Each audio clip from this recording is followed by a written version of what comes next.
Hello.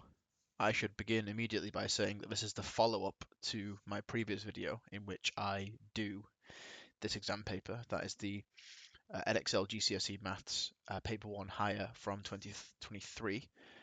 So if you've not seen that video, I very much suggest that you do because I won't really be providing much context in this video for that. I'll just be going through the paper, marking my answers and seeing what my final score would have been.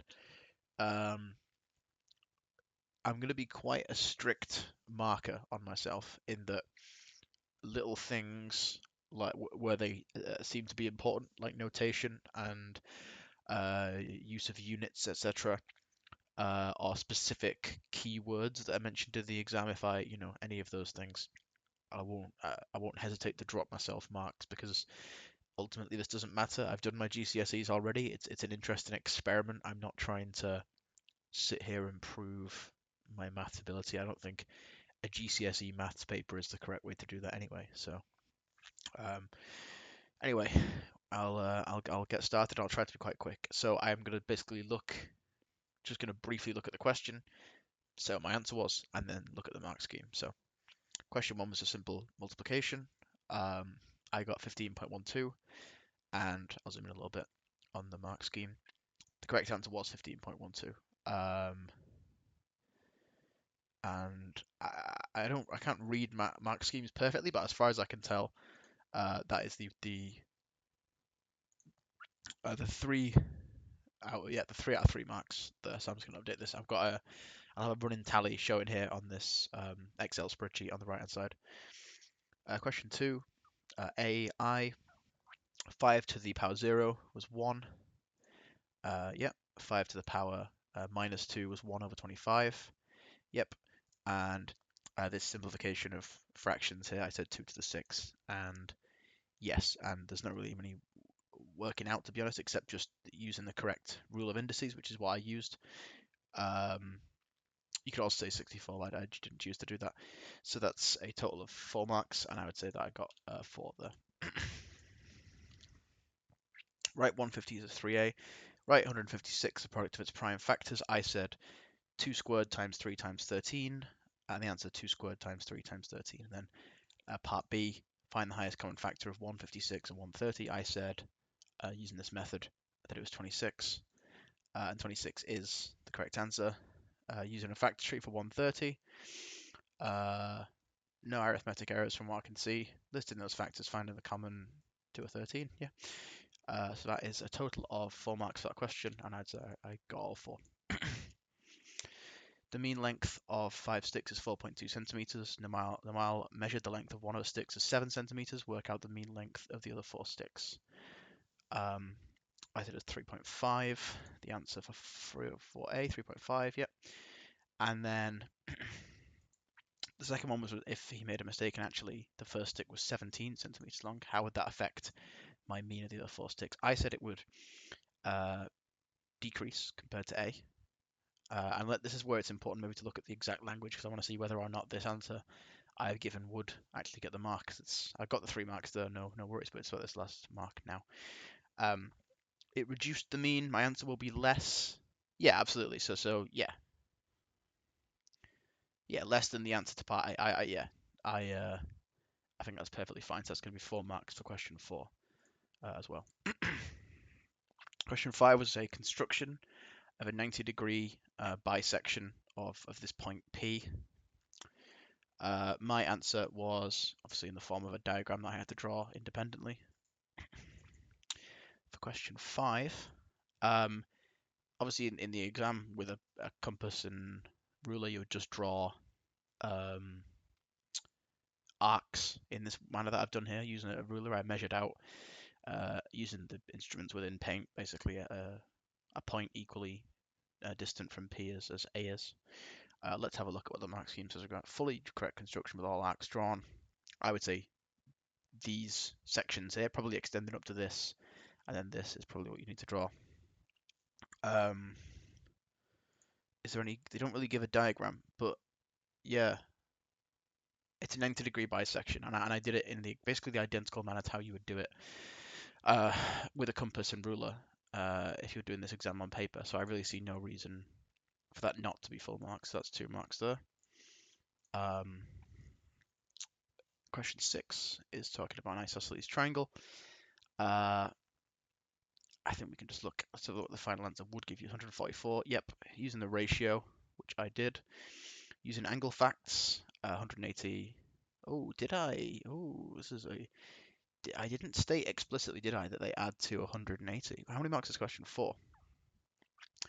Using angle facts to give the equation 4y plus y is 180. So I did sort of end up with this. However, I didn't actually say why. Example given. So maybe you don't need to explicitly mention it. Or do you need to explicitly mention it? Is what I'm confused about. I don't know. Uh, this is a slightly tricky one. Again, I don't know the exact mark guidelines. Definitely got the correct final answer. I would say that this logic here, and this is very explicitly stated. This logic straight away, I can't tell how explicitly it needs to be stated, and so I will give myself 4 marks. But I will say, it might not be 4 marks. You could argue that's actually only 3 marks for failing to mention that total. So I will say I'll add like a little consonant possible, and I'll say -1 is I could have possibly not got that mark, depending on, I guess, honestly, how good the examiner feels that day, I think. The bookshelves, the sort of algebra question, 44 books, and there's this many books on each shelf. All the books have the same mass. Books on shelf B have got a mass of 7.5 kilos, 7,500 grams, and we're asked to sort of reconfigure that for shelf A. I said 2,400 grams. Yep. Setting up this equation, exactly what I did. Substituting 8 in once you found that it was 8. Yep. Exactly what I did. Yep. Finding the mass of one book, 300. Yep. And then multiplying 300 by 8 to get 2,400. So that's full marks, 5 marks for question 7. The normal price of a mattress is reduced by 40% in a sale. The price of the mattress in the sale is £660. I got 1,100 as the full price, which is the correct answer, just by making this sort of 1 minus 0.4p that I did, basically, and then just solving for p. So, yeah, 2 out of 2 marks for question 8. Question 9. What was the actual question? I should look at that first, shouldn't I? To do with cooking rice, drawing a graph.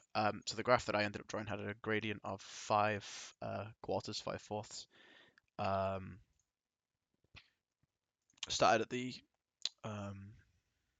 origin like it should do. So again, let's have a look at what the mark scheme says. Correct. For a correct line drawn, well, it's it's not a very useful bit of mark scheme. So it's 4, 5, and 8, 10. For stating or plotting at least 2 points on the line. Did I plot 2 points on the line? I might not have done so.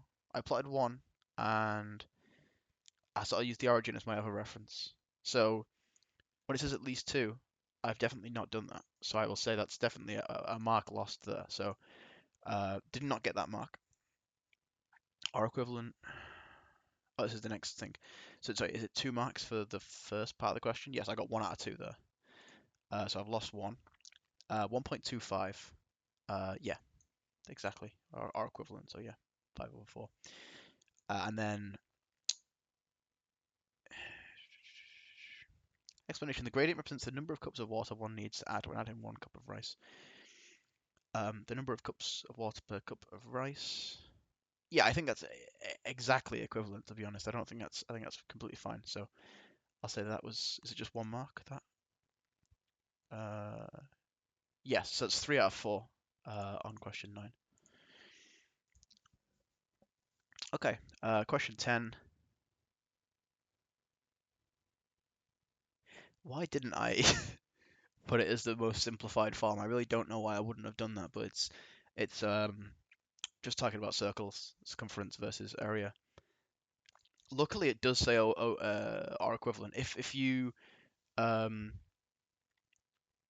watching this video as a GCSE maths student, I would say absolutely every single time simplify this like something like this to 25 over pi. I don't know why I didn't do that, to be honest, but yeah, I did use the correct formula to do this, and so R equals half of pi, R equals... sorry? Yes, I did do that. Yeah, okay, so that's 3 marks, yeah. I got saved by the bell with the R equivalent there, to be honest. A 4-mark question could have been, yeah, simplify it completely. Question 11 was about just like data set, a table, and a box plot. For a fully correct box plot, median plotted at 900 or whiskers plotted. Sorry, median at 900, whiskers at 300 and 1300. I mean, this is a bit biased because I have to just look at my own answer that I did and go, well, is that a correct box plot? I would say it is. Let's just double check. 300, yeah, right in the middle. 1300, yeah, right in the middle. Median plotted at 900, yeah. That's however many marks there are to complete the box plot. That's all of them, I would say. Don't see a reason why not, to be honest. And then the 300, 780, 900, 1200, 1000, 780, yeah, and 1200 correctly placed in the table, yeah, because it was originally this. So no reason to believe that's not fully correct. That's 3 out of 3 for part A. And then part B, just considering that the upper quartile is 75, is above 75% of the data. So below that would be 75% of 80 days, i.e. 60 days. Yeah, spot on. Okay, so just using 3/4, yeah. So that is a 5 out of 5 for question 11. Moving on, question 12, talking about constructing perpendicular lines algebraically.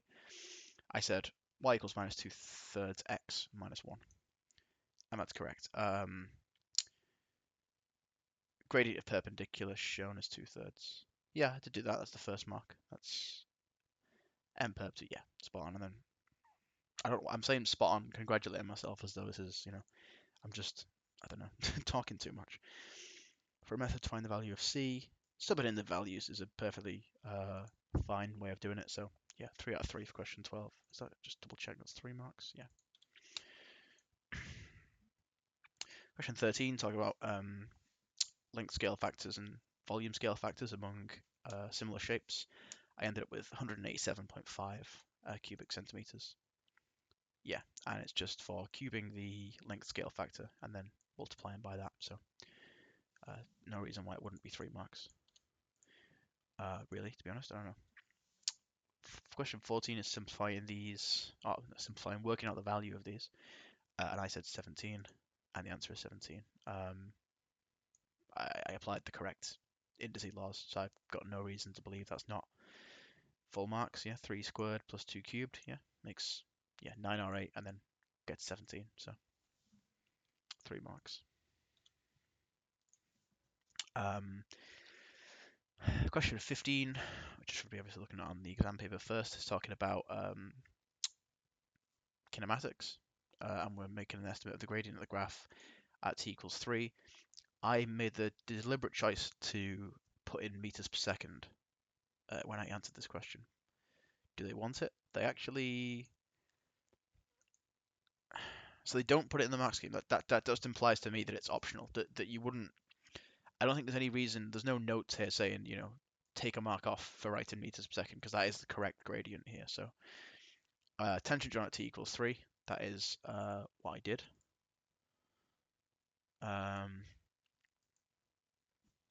Complete method 50 divided by 4 minus 2. Well, yeah, that's what I did. I did this sort of working out here. 22 to 28 is your range here, and I got dead in the middle. So yeah, 3 out of 3. Don't see any real argument there, to be honest. 16 is talking about populations using a geometric sort of relationship. I said for part A, 4.5 million, which was correct. And then part B, I said that when you increase, so K was 7.5 3/4, sorry, 0.75 or 3/4. And then I said that if you obviously increase that by 0.3, your K value, your multiplication will become 1.05. So the population would start increasing instead of decreasing. And yes, because K is over 1. Yeah, that's the first sort of clause of what I've written there. So I think that's full marks question 16 or 4. Question 17, factorizing this quadratic.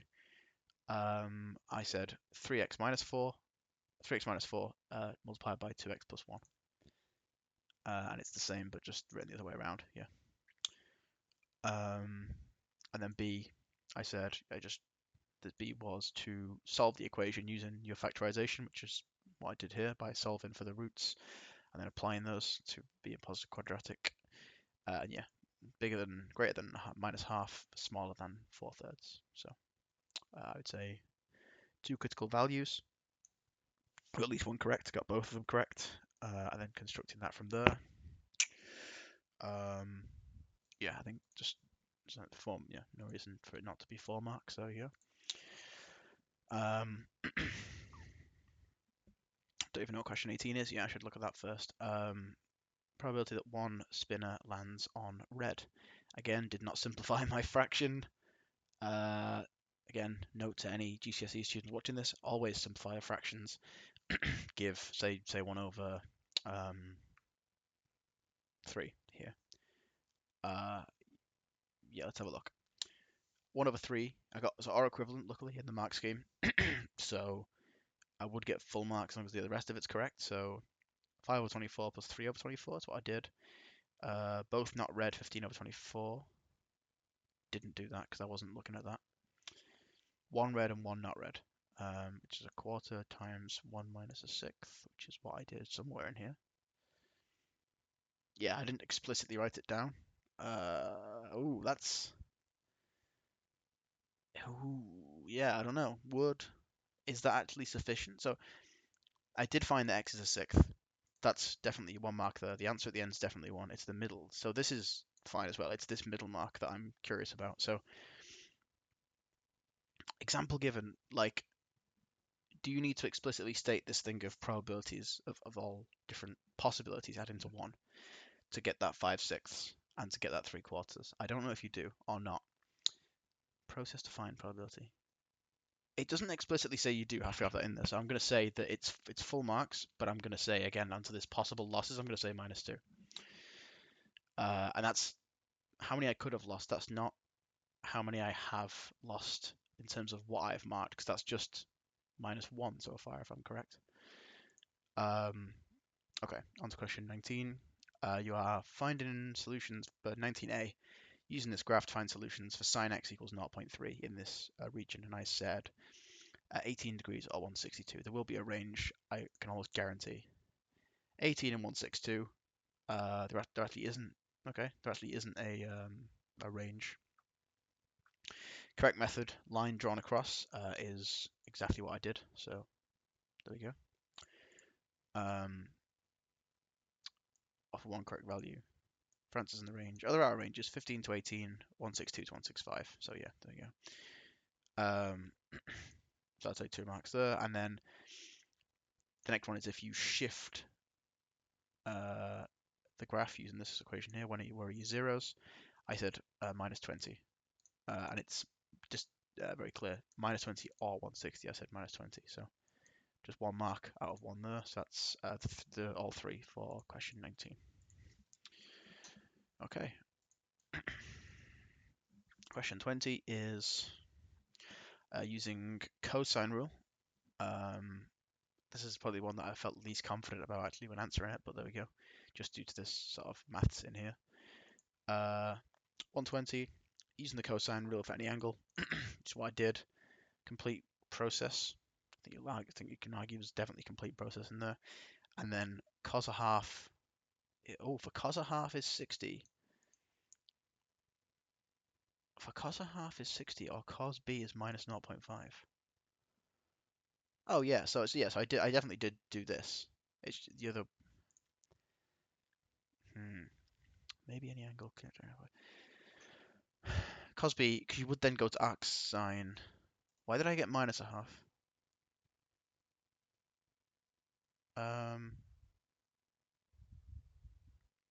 Because it is minus a squared, so why wouldn't you get? So why are you doing arc sine of a half? Surely it's. I guess that's the exact value they actually want you to know, and I just sort of derived the rest of it from, it came to me in a dream. I would say that this setup here is pretty much identical to this to get you to what my answer was, and so Um, Again, it's one where I'll give myself the full marks because I don't think I'm far enough away, but I will also admit that that could have been a third mark lost potentially, again, depending on the mood of the examiner, unfortunately. Question 21 is another graph. It's a circle with a radius of 13. Just double check that. Circle drawn, centered 0, 0, radius 13. Drawing a circle center with radius that not equals 13. Is it just one mark, this first question? There's two, so what's the second mark for? For drawing a circle center. B2 just means, that means 2 marks, doesn't it? Yeah, again, I'm not an expert at reading these mark schemes, to be honest, but I did in fact draw a circle centered at 0, 0 with a radius of 13, as you can see there, so I have no reason to believe that wouldn't be those 2 marks there. And then, oh, I then did this simultaneous equations answer and drawing a line 2y equals 3x, which I did do, but I didn't save I didn't save it, which is okay. Well, I guess that's the equivalent of rubbing it out in your exam, and then getting these answers. The values that I wrote down were 7.5, 10.7, and minus 7.5, 10.7. So the x's are both out of it, but the y values are both correct. So so it's both y values correct. So I've got those. So I've got 1 mark out of, is that out of 3? Yeah. So that's, I would say, 2 marks there and then 1 mark there. So 3 marks for question 21. I didn't realize that that line was so bad that it would be out of the range in the x. That's actually surprising, to be honest, even though you literally can't see it because I didn't save it. But there we go. Question 22, the final one of the paper, is about geometric sequences, where these are the second and third terms, and we're asked to find a plus b. Let's see if trial and error is an acceptable method, because that's sort of how I did it at a certain point when I got to the end here. 3 plus root 2 is the correct answer. Start of process. Yeah. Yes, I did. Yeah, I would say that the start process was done because I did write it as this. So it says EG, so it can be different to that, and I did write it as K and then go through there to rationalize the denominator. See, that's where I will admit I did not do that. So that's definitely that last mark there. Expand in terms. Da, da, da, da. Okay, so clearly, clearly,